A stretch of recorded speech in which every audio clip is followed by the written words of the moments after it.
ചെയ്യുന്നുണ്ട്. അതുകൊണ്ട് ജയിച്ച തെരഞ്ഞെടുപ്പല്ല ജനാധിപത്യത്തിന്റെ വിജയമാണ് എന്ന് നാം കരുതിക്കൂടാ. സ്വാതന്ത്ര്യം എന്നത് വ്യക്തിപരവും മൂലധനപരവുമായ സ്വാതന്ത്ര്യമായി തീർന്നിരിക്കുന്നു. ഇങ്ങനെ നാനാതരത്തിലുള്ള വൈരുദ്ധ്യങ്ങൾ ആധുനികതയ്ക്കുള്ളിൽ തന്നെ പ്രവർത്തിക്കുകയും ഒരുപക്ഷെ അത് മുമ്പോട്ട് വെച്ച മൂല്യങ്ങളെ അതിനകമേ തന്നെ അത് റദ്ദാക്കുകയോ അതിനോട് എതിരിടുകയോ ചെയ്യുന്നത് നമുക്ക് കാണാൻ പറ്റും. സാർവദേശികതയെക്കുറിച്ച് പറയുകയും കോളനി രാജ്യങ്ങളെ കൊള്ളയടിക്കുകയും ചെയ്ത യൂറോപ്പിനെയാണ് 19ാം നൂറ്റാണ്ടിൽ നമ്മൾ കണ്ടത്. നോക്കൂ, മനുഷ്യവംശത്തെക്കുറിച്ച് വലിയ തോതിൽ സംസാരിച്ചു കൊണ്ടിരുന്നപ്പോൾ തന്നെയാണ് ആഫ്രിക്കയിൽ നിന്നും ലാറ്റിൻ അമേരിക്കൻ രാജ്യങ്ങളിൽ നിന്നും ഒക്കെ ആളുകളെ കച്ചവട വസ്തുക്കളായി കൊണ്ടുവന്ന് യൂറോപ്പിലെ പ്രദർശനശാലകളിൽ അവതരിപ്പിച്ചിരുന്നത്, ജന്തുക്കളെക്കാൾ ഹീനമായി കൈകാര്യം ചെയ്തിരുന്നത്, വിറ്റിരുന്നത്. ഈ യൂറോപ്പ് എൻലൈറ്റൻമെന്റിന്റെ മൂല്യങ്ങൾക്ക് ജന്മം നൽകിയ യൂറോപ്പാണ്. 18ാം നൂറ്റാണ്ടിൽ ജ്ഞാനോദയ മൂല്യങ്ങളുണ്ടായി. ആ മൂല്യങ്ങൾ സർവകലാശാലകളിൽ ക്ലാസ് മുറികളിൽ പഠിപ്പിക്കുന്ന സമയത്ത് തന്നെ അടിമക്കച്ചവടവും നടന്നു. എന്താണ് ജ്ഞാനോദയം, വാട്ട് ഈസ് എൻലൈറ്റൻമെന്റ് എന്ന പ്രബന്ധം എഴുതി അതിന് തത്വശാസ്ത്രപരമായ അടിത്തറ ഒരുക്കിയ ഇമ്മാനുവൽ കാന്റ് തന്നെ ആഫ്രിക്കക്കാർ മനുഷ്യരായി പരിഗണിക്കപ്പെടാൻ യോഗ്യരല്ല എന്നും കരുതിയിരുന്നു. ചരിത്രത്തിന്റെ പരിണാമഗതി വിശദീകരിച്ച ഹെഗലിനെ പോലൊരാൾ ചരിത്രം ഉദിച്ചതും വളർന്നതും അന്തിമമായ ഫലപ്രാപ്തിയിലെത്തിയതും യൂറോപ്പിലാണ്, യൂറോപ്പിൽ പോലും അല്ല, തൻ്റെ പഞ്ചായത്തായ പ്രഷ്യയിലാണ് എന്ന് കരുതിയിരുന്നു.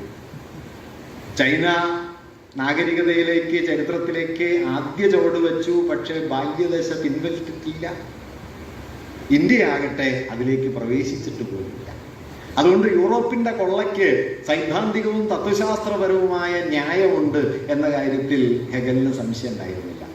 ഞാൻ പറയുന്നത് ഇതും ആധുനികതയായിരുന്നു. ഇതെത്രയും പറയാൻ കേട്ടോ. ഫ്രാൻസിസ് ബേക്കൺ ആധുനിക ശാസ്ത്രത്തിന്റെ കണ്ടെത്തലുകളിൽ ആദ്യത്തെ 3 ഘടകങ്ങളായിട്ട് ചൂണ്ടിക്കാണിക്കുന്ന കാര്യങ്ങൾ: 1 വെടിമരുന്നാണ്, മറ്റൊന്ന് വടക്കു നോക്കി യന്ത്രമാണ്, 3 ദൂരദർശിനിയാണ്.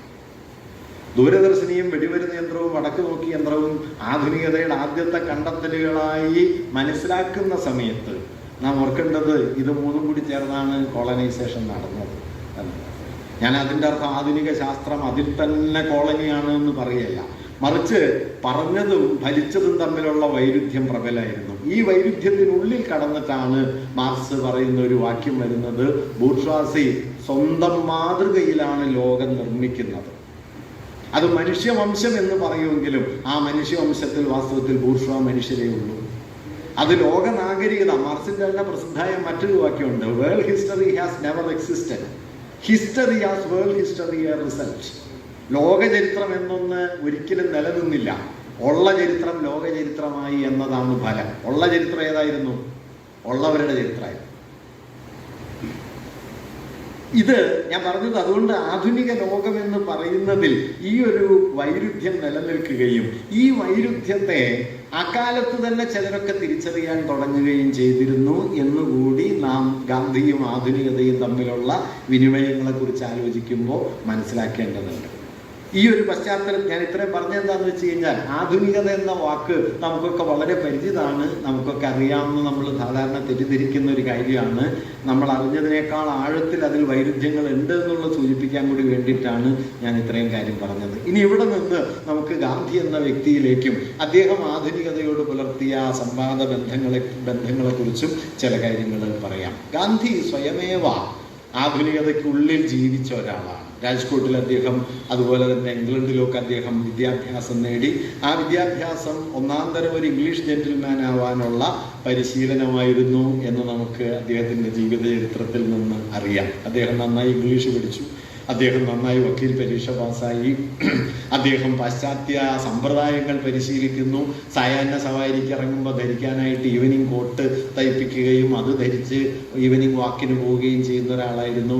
വെസ്റ്റേൺ മാതൃകയിൽ, പാശ്ചാത്യ രീതിയിൽ വയലിൻ വായിക്കാൻ പഠിച്ച ആളായിരുന്നു അദ്ദേഹം.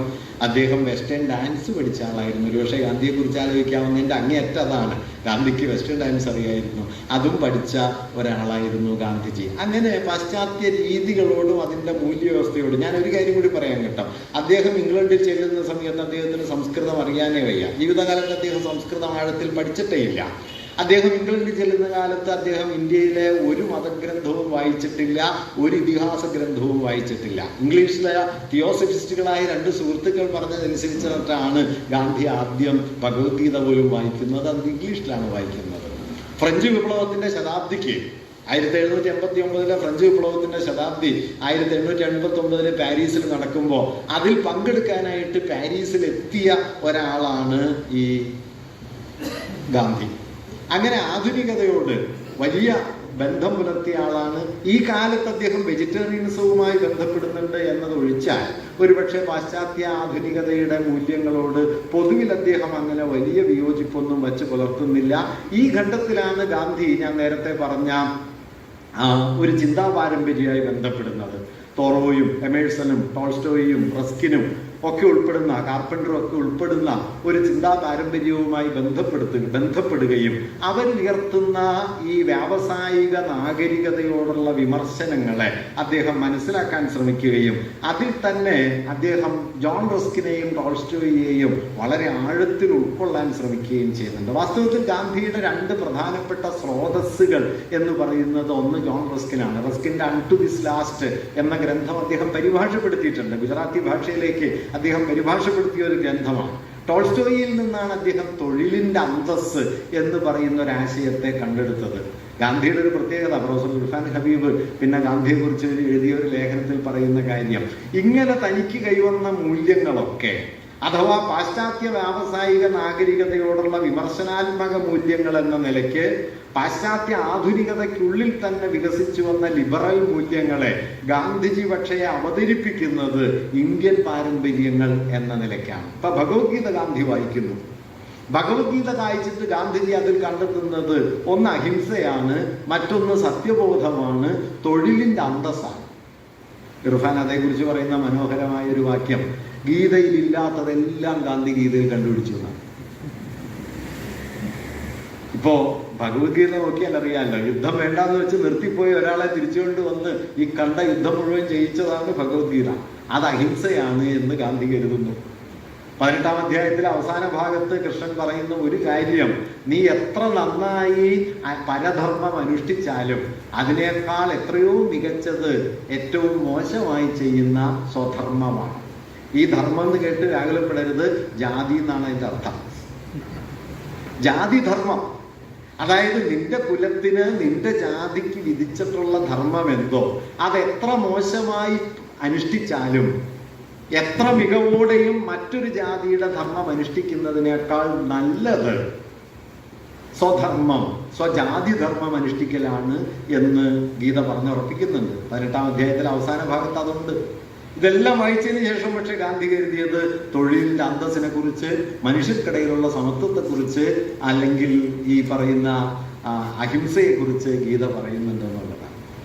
വാസ്തവത്തിൽ ഗാന്ധിജി അവിടെ ചെയ്യുന്ന ഒരു കാര്യം എന്താണെന്ന് വെച്ച് കഴിഞ്ഞാല്, ഗാന്ധിജി ഞാൻ നേരത്തെ പറഞ്ഞതുപോലെ താൻ ഉൾക്കൊണ്ട വിമർശനാത്മക മൂല്യങ്ങളെയും ഇന്ത്യൻ പാരമ്പര്യമെന്ന് താൻ കരുതുന്ന ആശയങ്ങളെയും കൂട്ടിയിണക്കുകയും, ഇർഫാൻ ഹബീബിന്റെ വാക്കുകളിൽ പറഞ്ഞാല് പാരമ്പര്യത്തിന്റെ പരിവേഷത്തിനുള്ളിൽ ആധുനികതയുടെ മൂല്യങ്ങളെ ഉയർത്തിക്കൊണ്ടുവരികയുമാണ് ഗാന്ധിജി ചെയ്യുന്നത്. ഇതാണ് ഗാന്ധിയുടെ ഒരു വൈരുദ്ധ്യാത്മകത. ഗാന്ധിജിയുടെ പദാവലി പാരമ്പര്യത്തിൻ്റെതാണ്. ഗാന്ധിജി ഉന്നയിക്കുന്ന മൂല്യം ആധുനികതയുടേതാണ്. മനുഷ്യർ തുല്യരാണ് എന്ന് ഗാന്ധിജി ഉറപ്പിച്ചു പറഞ്ഞു. അല്ലെങ്കിൽ അക്രമം സ്വീകാര്യമല്ല എന്ന് പറഞ്ഞു. നോക്കൂ, അഹിംസ എന്ന് പറയുന്നത് ഇന്ത്യയുടെ ഒരു പാരമ്പര്യമൊന്നുമല്ല. സമീപകാലത്ത് നമ്മുടെ വളരെ പ്രധാനപ്പെട്ട ഒരു ചരിത്രകാരി അത് വിസ്തരിച്ച് എഴുതിയിട്ടുണ്ട്. നമ്മുടെ മൻമോഹൻ സിംഗിന്റെ മകൾ കൂടിയായിട്ടുള്ള ഒരു പേര് ഞാൻ പറഞ്ഞു, വയലൻസ് ഇൻ ഏൻഷ്യന്റ് ഇന്ത്യ എന്ന പേരിൽ ഗംഭീരമായൊരു പഠനമാണ്. ആ പഠനത്തിൽ അവർ പറയുന്നത് ഇന്ത്യയുടെ ഭൂതകാല പാരമ്പര്യം അഹിംസയുടെ ഒന്നുമല്ല, പക്ഷെ സ്വാതന്ത്ര്യപ്രാപ്തിക്ക് ശേഷം അഹിംസയെ നമ്മളൊരു ആദർശമാക്കി ഉയർത്തിക്കൊണ്ടുവരികയും രാഷ്ട്രത്തിൻ്റെ ഒരു സവിശേഷ പാരമ്പര്യം അതാണെന്ന് പറഞ്ഞുറപ്പിക്കുകയും ചെയ്യുന്നു. അതിൻ്റെ വഴി തുറക്കുന്നത് ഗാന്ധിജിയാണ്.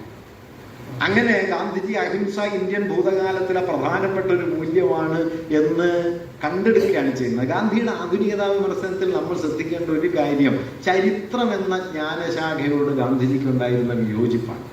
ചരിത്രത്തോട് വലിയ ഇംഗ്ലീഷുകാരെ കുറിച്ച് പറയുമ്പോൾ ഗാന്ധി ഒരിക്കൽ പറയുന്നുണ്ട്, they have A habit of writing history എന്നാണ്. ചരിത്രം എഴുതുക എന്ന് പറയുന്ന ഒരു സൂക്കേട് അവർക്കുണ്ട് എന്നാണ്. ഇത് വളരെ പ്രധാനപ്പെട്ട ഒരു പോയിന്റാണ്. കാരണം ഇന്ത്യയിൽ ദേശീയ പ്രസ്ഥാനമൊക്കെ വികസിച്ചു വന്ന സമയത്ത് ദേശീയവാദികൾ നേരിട്ട പ്രധാനപ്പെട്ട ഒരു ആക്ഷേപം എന്തായിരുന്നു എന്ന് വെച്ച് കഴിഞ്ഞാൽ ഇന്ത്യക്ക് ചരിത്രമില്ല, അഹിസ്റ്റോറിക്കൽ സൊസൈറ്റിയാണ്. ചരിത്രത്തിന് പകരം മിത്തും അന്ധവിശ്വാസങ്ങളും ഒക്കെയാണ് ഇന്ത്യക്കുള്ളത്. അതുകൊണ്ട് ചരിത്രശൂന്യരായ ജനത, ഭൂതകാല ബോധമില്ലാത്ത ജനത, യുക്തിബോധമില്ലാത്തവരാണ് എന്ന വലിയ ആക്ഷേപം 18, 19 നൂറ്റാണ്ടുകളിൽ ഇമ്പീരിയലിസ്റ്റ് ചരിത്രകാരന്മാർ വലിയ തോതിൽ ഉയർത്തിയിരുന്നു. ദേശീയവാദികൾ ഈ ചരിത്രത്തിൽ ഈ ആക്രമണത്തെ നേരിടാൻ വേണ്ടിയിട്ട് പല പരിശ്രമങ്ങൾ നടത്തുകയും ചിലപ്പോൾ ഇല്ലാ കഥകൾ ചമച്ചുണ്ടാക്കുകയും, ഇപ്പോ എന്താ പറയുക, KP ജയ്സ്വാൾ എന്ന് പറയുന്ന വലിയ പണ്ഡിതനാണ് കേട്ടോ. അദ്ദേഹം കൽക്കട്ട സർവകലാശാലയുടെ വൈസ് ചാൻസലറൊക്കെ ആയിരുന്നു. സ്വാതന്ത്ര്യ സമരത്തിലൊക്കെ പങ്കെടുത്ത് VC പദവിയിൽ നിന്ന് പുറത്താക്കപ്പെട്ട ആളൊക്കെയാണ്. KP ജയ്സ്വാള് ഒരു ബൗദ്ധ കൃതിയുണ്ട്, മഞ്ജുശ്രീ മൂലകൽപ്പം എന്ന ഒരു കൃതി. ആ കൃതിക്ക് ഒരു പരിഭാഷ ഉണ്ടാക്കിയിട്ട് മൂപ്പര് അതിനിട്ട പേര് an imperial history of India എന്നാണ്. അപ്പം അദ്ദേഹമൊക്കെ വാദിക്കുന്നത് എന്താണെന്ന് വെച്ചാൽ വേദങ്ങളിൽ പറയുന്ന സഭകൾ എന്ന് പറയുന്നത് ബ്രിട്ടീഷ് പാർലമെന്ററി സംവിധാനത്തിന് തുല്യമാണ്, മന്ത്രി പരിഷത്തുകൾ എന്ന് പറയുന്നത് പ്രിവി കൗൺസിലുകൾക്ക് തുല്യമാണ് എന്നൊക്കെ വാദിച്ച് ചരിത്രത്തെ ഇങ്ങനെ ഭൂതകാലത്തിൽ നിന്നുണ്ടാക്കിയെടുക്കാനുള്ള വലിയ ശ്രമങ്ങൾ ഈ ദേശീയവാദികളായ ചരിത്രകാരന്മാരും രാഷ്ട്രീയ നേതാക്കളും ഒക്കെ നടത്തുന്നുണ്ട്. അതുകൊണ്ടാണ് നിങ്ങൾ ശ്രദ്ധിച്ചിട്ടുണ്ടോ, ഈ ദേശീയ പ്രസ്ഥാനത്തിന്റെ നേതാക്കൾ 6 മാസം ജയിലിൽ കിടന്ന ഒരു ചരിത്ര പുസ്തകം ഉറപ്പാണ്. ഡിസ്കവറി ഓഫ് ഇന്ത്യ എന്നോ എന്തെങ്കിലുമൊക്കെ ആയിട്ട് ചരിത്ര പുസ്തകം വരും. കാരണം ഈ ചരിത്രം ഉണ്ടാക്കിയാണ് നിങ്ങൾക്ക് ഈ ആധികാരികത സ്ഥാപിച്ചെടുക്കാൻ പറ്റുന്നത്. അതുകൊണ്ട് ചരിത്രം എഴുതിക്കൊണ്ടേയിരിക്കണം. ഗാന്ധിജി പറഞ്ഞൊരു വാക്യം എന്താണെന്ന് വെച്ചാൽ, ചരിത്രമില്ല എന്നുള്ളത് ഇന്ത്യയുടെ ഒരു കുറവല്ല, ഇന്ത്യയുടെ മികവാണ്. പിന്നൊരു വാക്യം, ഒരുപക്ഷെ ഒരു 90 കൊല്ലം കഴിഞ്ഞിട്ട് നമുക്ക് പറയാൻ പറ്റുന്ന ഒരു വാക്യം ഗാന്ധി അന്ന് പറയുന്നുണ്ട്, ചരിത്രം എന്നത് ആണുങ്ങളുടെയും അധികാരത്തിൻ്റെയും ലോകമാണ്. ഫെമിനിസം ഒന്നും അന്ന് വന്നിട്ടില്ല കേട്ടോ. പക്ഷെ ഗാന്ധി പറയുന്നുണ്ട് ഇത് ആണുങ്ങളുടെ ഒരു ഏർപ്പാടാണ്, അധികാരത്തിൻ്റെ ഏർപ്പാടാണ്. അതില്ല എന്നുള്ളതൊരു കുറവല്ല, ഗുണമായിട്ട് എടുക്കണം. ഇങ്ങനെ ഞാൻ പറഞ്ഞു തന്നതെന്ന് വെച്ചാൽ ഈ ചരിത്രം എന്ന